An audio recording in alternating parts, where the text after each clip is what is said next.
welcome back out to the shop. It has been a minute since we've made a video. Been super busy this year. I made a video a few years ago about this hose roller that we sell to fire departments. It was designed for fire departments. Let's do that. It's designed to roll up their fire hose up to 3 inches wide. The old-fashioned way of doing it was just bending over and rolling it up on the ground. So I said, there's got to be a better way. And there was other solutions out there, but I like this design. It's 2 pieces. It fits in a storage compartment of a fire truck. But either way, that's a whole nother story. But that video was private. It was set just I could share it when I wanted to, because I work a full-time job.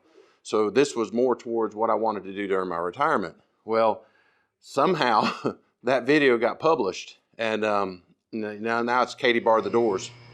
So we have been super busy building these. So I try to, try to keep an inventory in stock, and that has taken up a lot of my free time. So instead of making videos, I've been, working on improving processes and getting this where I wouldn't have to spend so much time out here. And it's worked out well. Last year, I bet the last video you probably noticed I did was the Tormach 8L lathe. That thing has been a lifesaver.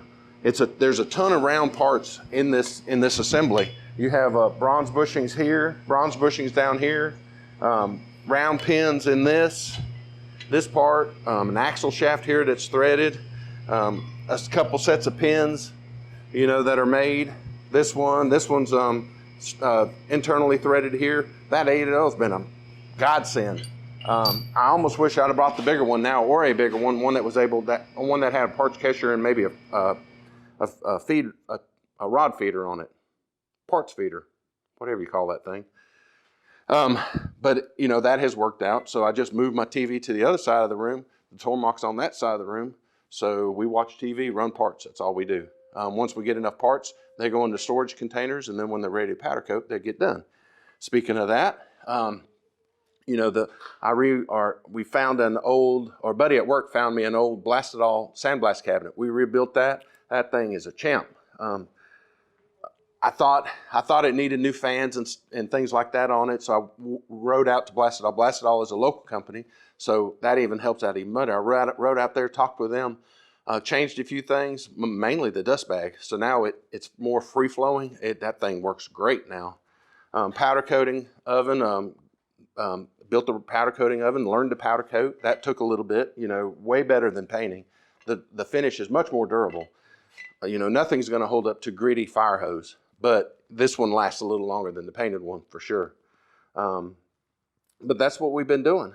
We still have plans on getting the Sydney lathe done. The Sydney lathe's still sitting there, neglected, of course. I keep it oiled down or sprayed with WD-40 to keep any surface rust from going on it. That thing's going to be done.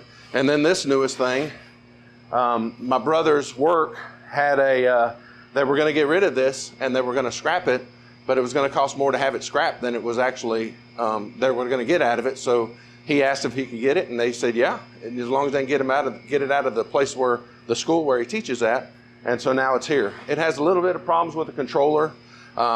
Contemplating on whether to get it upgraded. It's got Windows XP on it. Just seeing how much it would cost to do that. And then we'll have a CNC plasma cutter in here. Also still need a mill.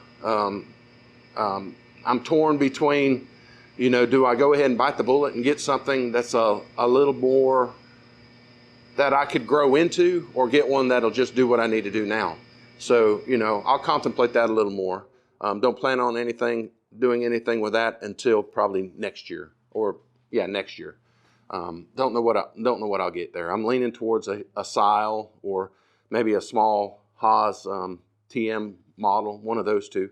I just have to weigh the pros and cons. I don't think I'm going to get a Tormach just because of once you get into the 1100 MX, the price is almost like the Sile, and the Sile just reads better on paper of what it is. So I haven't seen one in use, so I can't really say. So that's about it. I'm just super busy. Just thought I'd give you all a heads up what we're doing. A different view of the shop, that's for sure. We've remodeled it a few times, moved things around. My big table that used to be on that side is now on this side. it's 5 by 10, it's too big. I seen Jason's welding table, and I said, love to have one of them sitting here. So maybe that later on, who knows. My little Certiflat table is great for welding up little sub-assemblies and stuff. It's not perfectly flat. It's well within what I need it to be. So I think that'll make it all for this video. Just a really short one. I don't want to bore y'all with a bunch of just stuff that's, me assembling these hose rollers. That's the next hour or so worth of work, and then getting them boxed up and ready to ship out.